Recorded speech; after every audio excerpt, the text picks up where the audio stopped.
Hasil survei Polling Institute menyebutkan bahwa elektabilitas pasangan Prabowo Subianto Gibran Rakabuming Raka menunjukkan tren kenaikan. Peneliti Polling Institute Kennedy Muslim mengatakan bahwa tren kenaikan elektabilitas tersebut terlihat dari survei pada bulan Desember 2023 di angka 46,1%, kemudian pada bulan Januari 2024 menjadi 48,7%. Survei Januari 2024 pada simulasi 3 pasangan, elektabilitas Prabowo Gibran 48,7%, Anies Muhaimin 23%, sementara Ganjar Mahfud 20,9%, kata Kennedy saat memaparkan hasil survei bertajuk elektabilitas, efek debat, dan sentimen pilpres satu putaran secara virtual yang dipantau di Jakarta. Berdasarkan survei Polling Institute pada bulan November 2023, elektabilitas Prabowo Gibran sebesar 43,2%, kemudian pada tanggal 25-28 Oktober 2023 sebesar 36,2%. Untuk elektabilitas Anies Muhaimin pada bulan Desember 2023 sebesar 22,6%, November 2023 sebesar 24,3%, dan 20,2% pada tanggal 25-28 Oktober 2023.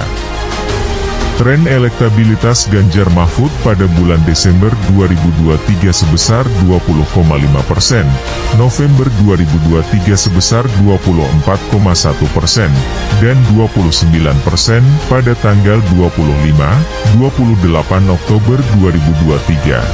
Catatan sejarah dan arkeologi sudah membuktikan bahwa institusi negara telah berhasil mengurangi kekerasan dalam jumlah yang sangat signifikan, dan menciptakan keteraturan di dalam masyarakat. Sebelum adanya negara, misalnya ketika manusia masih tinggal di dalam suku-suku pemburu pengumpul, tingkat kekerasan dan perang sangat tinggi, hingga berkali-kali lipat dari saat ini. Namun, bukan berarti lantas masalah menjadi selesai loh. Berdirinya negara memang telah berhasil mengurangi tingkat kekerasan dan perang, tetapi, dengan adanya negara, muncul masalah baru lain. Negara sebagai lembaga yang memonopoli wewenang untuk melakukan kekerasan secara sah telah memunculkan banyak pemimpin yang berkuasa secara sewenang-wenang terhadap rakyatnya. Kalau kalian merupakan penggemar sejarah, pasti kalian dengan sangat mudah bisa menemukan berbagai catatan berbagai pemimpin dan penguasa yang gemar bertindak sewenang-wenang terhadap rakyat yang dipimpinnya di berbagai wilayah dari berbagai masa. Hal ini bukan hanya terjadi di masa lalu. Hingga hari ini, tidak sedikit negara yang dipimpin oleh penguasa diktator, yang tidak jarang kerap merampas hak warganya demi keuntungan dirinya sendiri. Pertanyaan mengenai bagaimana cara menghindari penguasa diktator dan sewenang-wenang ini bukan merupakan pertanyaan yang baru loh. Sudah selama berabad-abad, para filsuf, seniman, penulis, dan pemikir politik berusaha mendiskusikan mengenai bagaimana sistem yang ideal sehingga kita bisa menghindari tinggal di bawah kekuasaan para tiran dan diktator.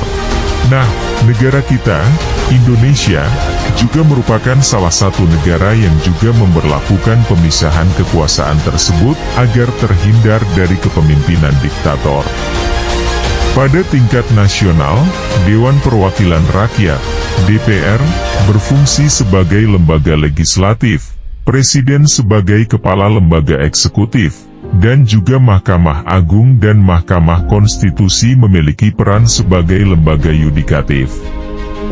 Maka dari itu, kalau misalnya kalian mendengar ada yang meminta agar Presiden sebagai kepala eksekutif untuk intervensi hasil keputusan pengadilan, karena putusan dianggap salah atau tidak sesuai, maka hal ini merupakan sesuatu yang sangat tidak tepat. Kita boleh kecewa pada putusan pengadilan tersebut, tapi meminta lembaga lain, baik itu eksekutif atau legislatif, untuk mengubah atau mempengaruhi keputusan tersebut adalah sesuatu yang sangat berbahaya, karena melanggar prinsip pemisahan kekuasaan. Pelajaran yang bisa kita petik dari gaya Soeharto dalam menyingkirkan lawan-lawannya adalah, Soeharto sangat canggih dan kaya akan imajinasi. Benar, soal imajinasi inilah yang tidak kita dapatkan dari elit militer generasi sekarang, dalam mencari cara untuk mengatasi konflik. Karena tidak adanya imajinasi, sehingga perwujudannya terkesan kacau, seperti kerusuhan di Jakarta baru-baru ini.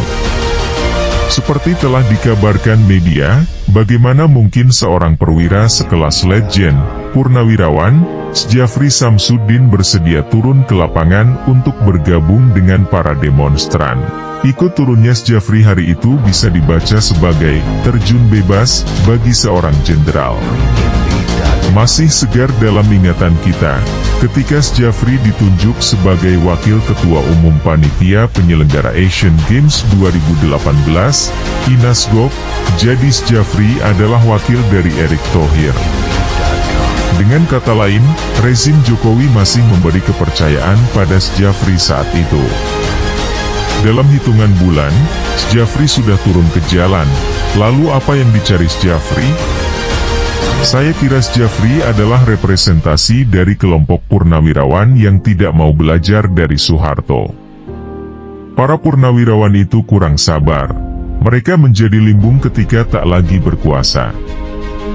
Bandingkan dengan Soeharto yang sangat mulus dan rapih dalam menyingkirkan lawan-lawannya.